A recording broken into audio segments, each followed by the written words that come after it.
Hi dears, അപ്പോൾ ഞാൻ ഇന്ന് വീഡിയോയിൽ കാണിക്കുന്നത് ട്രാൻസ്പെറൻറ്റ് നെക്ക് എങ്ങനെയാണ് കട്ട് ചെയ്യുന്നതെന്നാണ് കേട്ടോ. അതിലേക്കായിട്ട് ഞാൻ മെയിൻ മെറ്റീരിയലായിട്ട് എടുത്തേക്കുന്നത് ഡെയ്സി നെറ്റാണ്. ലൈനിങ് ആയിട്ട് ക്രേപ്പ് എടുത്തിട്ടുണ്ട് കേട്ടോ. ക്രേപ്പ് ഞാൻ ഓരോരുത്തരുടെ ലെങ്ത് അനുസരിച്ച് മടക്കിയിടണം കേട്ടോ. ഇവിടെ ഇപ്പം കസ്റ്റമറിൻ്റെ ലെങ്ത് 13.5 ഇഞ്ചായിരുന്നു. അപ്പോൾ ഞാൻ അതനുസരിച്ച് മെറ്റീരിയൽ കട്ട് ചെയ്തിട്ട് 4 ആയിട്ട് ഫോൾഡ് ചെയ്തിട്ടിട്ടുണ്ട്. എന്നിട്ട് മേലെ ഒരു സ്ട്രെയിറ്റ് ലൈൻ വരച്ചു കൊടുത്തു. അവിടെ നിന്ന് താഴേക്ക് 13.5 ഇഞ്ചും പ്ലസ് 1 ഇഞ്ച് സീം അലവൻസും ചേർത്ത് 14.5 ഇഞ്ച് മാർക്ക് ചെയ്ത് ജസ്റ്റ് ഒന്ന് വരച്ചു കൊടുക്കുന്നുണ്ട്. എന്നിട്ട് ഷോൾഡർ ഞാൻ എടുക്കുന്നത് 6.5 ഇഞ്ചാണ്. ആം ഹോള് 7 ഇഞ്ചും എടുക്കുന്നുണ്ട്. ഈ ഷോൾഡറിൻ്റെ അതേ അളവ് തന്നെ നിങ്ങൾക്ക് വേണമെങ്കിൽ എടുക്കാം കേട്ടോ. അപ്പോൾ ഇത് 34 ചെസ്റ്റ് സൈസാണ്. എന്നിട്ട് ഞാൻ ഒരു സ്ക്വയർ വരച്ചു കൊടുത്തതിന് ശേഷം ചെസ്റ്റ് അളവ് 8.5 ഇഞ്ചും 1.5 ഇഞ്ച് സീം അലവൻസും മാർക്ക് ചെയ്തു. എന്നിട്ട് ഇവിടെ നിന്ന് 1 ഇഞ്ച് മാർക്ക് ചെയ്തിട്ട് ജസ്റ്റ് ഇത് ഇങ്ങനെ ഒന്ന് വളച്ചൊന്ന് റൗണ്ട് ചെയ്തൊന്ന് ആം ഹോളൊന്ന് വരച്ചു കൊടുക്കുന്നുണ്ട് കേട്ടോ. എന്നതിന് ശേഷം താഴത്തെ വണ്ണം 7.5 ഇഞ്ചാണ് കേട്ടോ മാർക്ക് ചെയ്ത് കൊടുക്കുന്നത്. അവിടെയും 1.5 ഇഞ്ച് സീം അലവൻസ് കൊടുത്തിട്ട് ജസ്റ്റ് ഞാനൊന്ന് ഇതൊന്ന് മാർക്ക് ചെയ്ത് കൊടുക്കുന്നുണ്ട്. നിങ്ങൾ ചെയ്യുന്ന ടൈമിൽ പിൻ ചെയ്ത് വെച്ചിട്ട് ബിഗിനേഴ്സൊക്കെ ആണെങ്കിൽ ചെയ്യുകയാണെന്നുണ്ടെങ്കിൽ നീങ്ങി പോകാണ്ട് നീറ്റായിട്ട് കിട്ടും കേട്ടോ. എന്നിട്ട് ഞാൻ ഇതൊന്ന് കട്ട് ചെയ്ത് മാറ്റുന്നുണ്ട്. ഈ കട്ട് ചെയ്ത പീസ് വെച്ചിട്ടാണ് ഞാനിനി മെയിൻ മെറ്റീരിയൽ കട്ട് ചെയ്തെടുക്കുന്നത് കേട്ടോ. അപ്പോൾ എൻ്റെ വീഡിയോ എല്ലാവർക്കും ഇഷ്ടപ്പെടുകയെന്നുണ്ടെങ്കിൽ ലൈക്കും കമൻറ്റും ഷെയറും ചെയ്യുക. ചാനൽ സബ്സ്ക്രൈബ് ചെയ്ത് സപ്പോർട്ടും കൂടി ചെയ്യണം കേട്ടോ. ഇതുപോലുള്ള വീഡിയോസ് ഞാൻ ഇനിയും ചെയ്യുന്നതായിരിക്കും. എന്നിട്ട് ഞാൻ ലൈനിങ് കട്ട് ചെയ്തെടുത്തതിന് ശേഷം ഇനി ഇത് വെച്ചിട്ടാണ് ഞാൻ മെയിൻ മെറ്റീരിയൽ കട്ട് ചെയ്തെടുക്കുന്നത് കേട്ടോ. അപ്പോൾ നമുക്ക് കുറച്ചും കൂടി എളുപ്പത്തിന് ചെയ്യാനായിട്ട് പറ്റും. അപ്പം മെയിൻ മെറ്റീരിയൽ ഞാൻ കട്ട് ചെയ്തെടുത്തിട്ടുണ്ട്.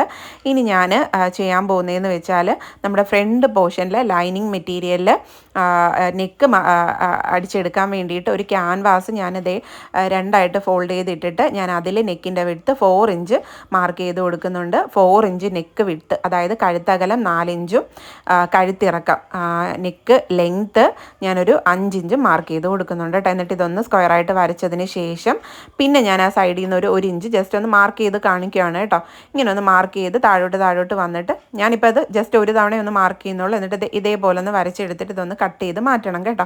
കട്ട് ചെയ്ത് മാറ്റിയിട്ട് നമ്മൾ ഈ പീസ് ഒരു ലൈനിങ് പീസ് കട്ട് ചെയ്തെടുത്തതിന് ശേഷം അതിൽ വെച്ച് നന്നായിട്ട് അയൺ ചെയ്ത് ഞാൻ എടുത്തിട്ടുണ്ട് കേട്ടോ. എന്നിട്ട് സ്റ്റിച്ച് ചെയ്യുന്ന ടൈമിൽ ഈ സൈഡൊക്കെ ഞാനൊന്ന് സ്റ്റിച്ച് ചെയ്ത് കൊടുക്കും കേട്ടോ.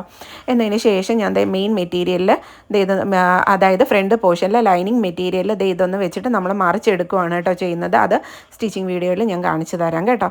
എന്നിട്ട് ഞാൻ ബാക്ക് പോർഷൻ്റെ ലൈനിങ് മെറ്റീരിയലും മെയിൻ മെറ്റീരിയലും കൂടി ഒരുമിച്ചിട്ടതിന് ശേഷം അതിൻ്റെ നെക്ക് വിഡ്ത്ത് ഞാൻ 3 ഇഞ്ചും നെക്കിൻ്റെ ഇറക്കം ഞാൻ ഒരു 3.5 ഇഞ്ചും എടുക്കുന്നുണ്ട് കേട്ടോ. അപ്പം നിങ്ങൾക്ക് വേണമെന്നുണ്ടെങ്കിൽ നെക്കിൻ്റെ ലെങ്ത്ത് വേണമെങ്കിൽ കൂട്ടിയെടുക്കാം, കുറച്ചെടുക്കാം. ഇവിടെ ഇപ്പം ഞാൻ 3.5 ഇഞ്ചാണ് കേട്ടോ.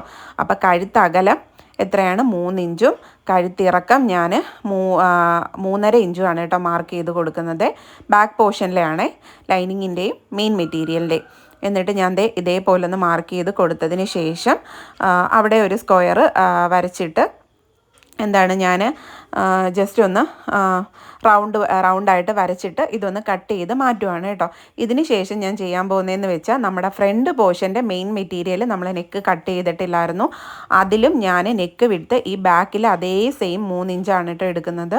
ആ 3 ഇഞ്ച് നെക്ക് വിഡ്ത്ത് എടുത്തിട്ട് ഇറക്കം മാത്രം ഞാൻ 2.5 ഇഞ്ച് എടുക്കുന്നുള്ളൂ കേട്ടോ. കാരണം ഫ്രണ്ടിലെ ലൈനിങ്ങിൻ്റെ ഇറക്കം കൂടിയും നെറ്റിൻ്റെ ഇറക്കം കുറഞ്ഞു വരുന്നാലേ ട്രാൻസ്പെറൻറ്റ് നെക്ക് നമുക്ക് കിട്ടുള്ളൂ കേട്ടോ.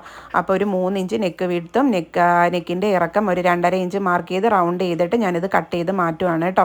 ഇനി ഞാൻ ജസ്റ്റ് ഇതൊന്ന് വെച്ച് കാണിക്കാം കേട്ടോ. അപ്പോൾ നിങ്ങൾക്ക് കറക്റ്റ് മനസ്സിലാവും. അപ്പം ഇത് കണ്ടതിന് ശേഷം പാർട്ട് 2ൻ്റെ വീഡിയോ ഞാൻ ഇടുന്നതായിരിക്കും.